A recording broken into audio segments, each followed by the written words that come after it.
I think it's so cool to see all the ways that a carnivore diet can help somebody, and sometimes it feels like it's like a cure all for everything. And your counterpart Kerry Mann, who's just an amazing human being, actually started a podcast called Carnivores Don't Get Sunburns, which I think is awesome and inspired me to create a new project, which is called Carnivores Don't Get Speeding Tickets. But unfortunately, I think you proved that slightly wrong, as you had to take care of a speeding ticket before we had to record today. That is true. Guilty as charged.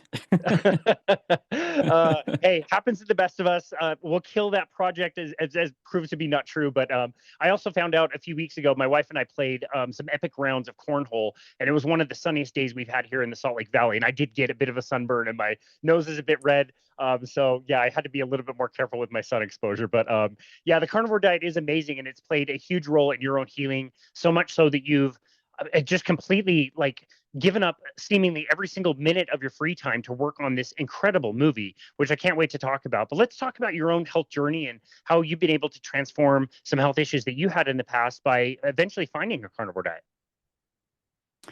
Yeah, absolutely. So I started the carnivore diet for vain reasons, really. I had an autoimmune condition, vitiligo, that causes you to not produce melanin in certain areas on your skin. So you'd have these white patches.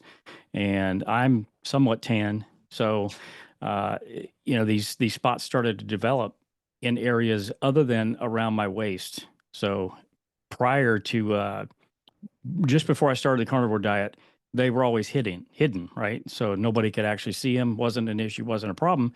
And then they started showing up on my arm, these spots. And I thought, you know what? I need to try to figure something out with this because I don't want it spreading, potentially on my face or whatever. It doesn't hurt. It's not painful or anything like that. It's just, simply a vanity thing. I just didn't want it showing up on my face because I didn't want that as part of the conversation when I interact with someone, right? Even though they may not think that it's a big deal, in the back of my mind, it would still be there for me psychologically. So I tried to do what I could to try to mitigate this. The treatments for this are very expensive, and I didn't have the money to do that. So I went to YouTube University and did a search. Can you reverse this? And the craziest thing, I found a video from Joe Rogan, of all people, that talked about he was reversing his vitiligo on a carnivore diet. And I'm like, what in the world is a carnivore diet? So I dove in a little bit more on the subject, did a search. I found Dante Ferrigno from Ferrigno Freedom and saw his transformation. And man, I was really inspired by seeing just what this regular guy was able to do with himself, seemingly just eating meat with a carnivore diet. And of course, I had to go deeper. Now I'm looking for actual evidence. Can you actually do this, right? And found Dr. Barry. And I'm sort of a country guy, and listening to Dr. Barry, I was thoroughly convinced by this medical doctor that I would not die if I was able to ditch the vegetables, which I always hated anyways. I could not stand eating vegetables. Now I have an excuse to not do it, right? And heal myself. So that's kind of how my journey started.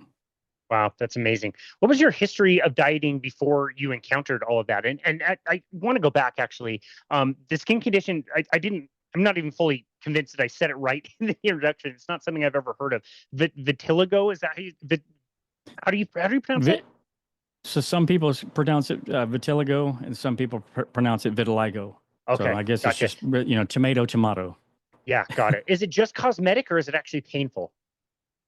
It is not painful whatsoever. It's strictly cosmetic. It's a condition that I believe is kind of gets technical, but it's the melanocytes are not able to actually produce melanin. Now, don't quote me. I'm sure somebody will put in the comments that I'm not saying it right. So, but essentially, your skin isn't able to produce melanin in those areas because of this autoimmune condition. Got it. Okay, thanks for clearing that up. Back to the original question. What was your history of dieting before you ended up finding the carnivore diet? Sure. So basically, my whole life, I did struggle with weight. Not a lot. I'm a real like super skinny guy. So Yeah. to have any kind of a weight, it's like I need to do something about this. So it was always yo-yoing, doing this diet, the Atkins diet, doing Weight Watchers, Nutrisystem. I tried all these crazy things, fasting, intermittent fasting while eating a standard American diet. And all that stuff is all essentially a starvation diet. And I didn't know that at the time, but I yo-yoed a lot, going between 80 and 115 pounds overweight, roughly.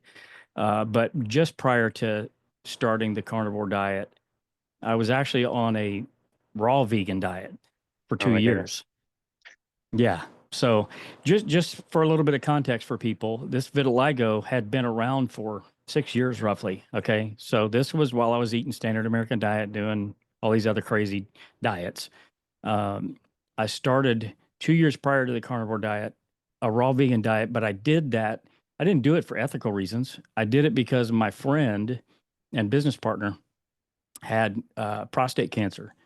And a friend of his survived prostate cancer 17 years earlier by going on this raw vegan protocol. And he believed that this is what was going to help him, cure his cancer. So, in solidarity with him, I decided to, do this raw vegan diet, even though I absolutely hate vegetables. Like, if I ate vegetables, I would have to put butter on them or throw some bacon grease in there or some kind of animal product just to stomach it.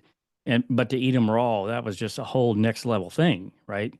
But I did it, and his cancer went into remission. But since then, it's come back. But during that 2 years of eating that raw vegan diet, my vitiligo actually started to spread from around my waist where it was hidden to on my arms. And now, can I say that the vegan diet was what did it? I don't know, but it wasn't getting worse the 4 years prior, and then now all of a sudden it's starting to get worse, and I'm seeing these spots on my arms. Eating a vegan diet, so and then I switched over to the carnivore diet, and that was, that's the last diet or lifestyle that I'll be on. Yeah. Wow. So it completely cleared up at that point. It didn't clear up, but it started to reverse itself. I noticed the reversal at about 5 months. There's a lot of things that sort of happened at that 5 month mark for me, anyways. But all of the other things that cleared up for me is enough for me to eat this way for life. Even if the vitiligo doesn't get better, even if it spreads, the way that I feel and the energy that I have, the things that I'm able to focus on and just live life and be present is worth more to me than how I look.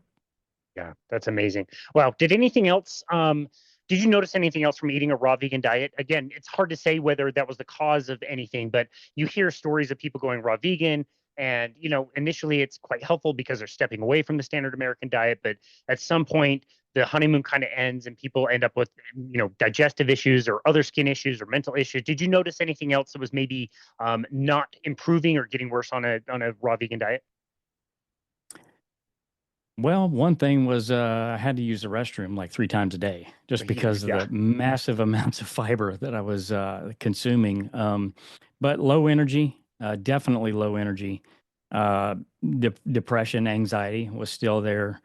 That hadn't cleared up. Not able to really focus in terms of any physical ailments.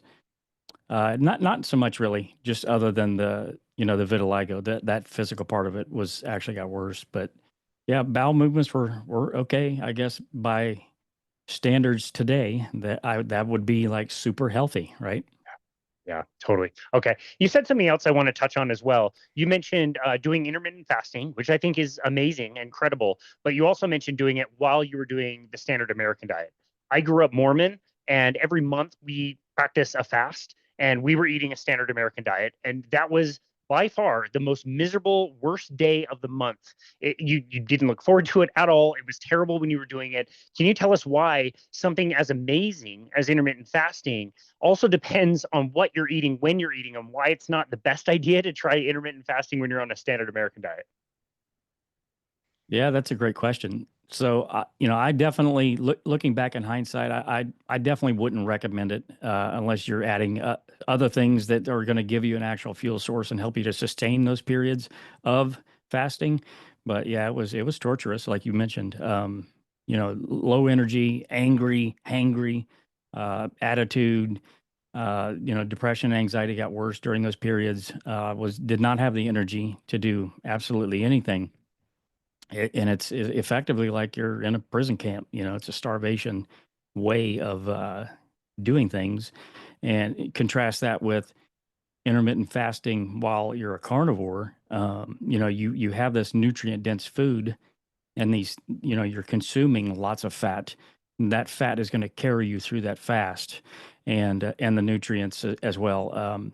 So, there's definitely there's a huge difference in intermittent fasting on a standard American diet versus a carnivore diet.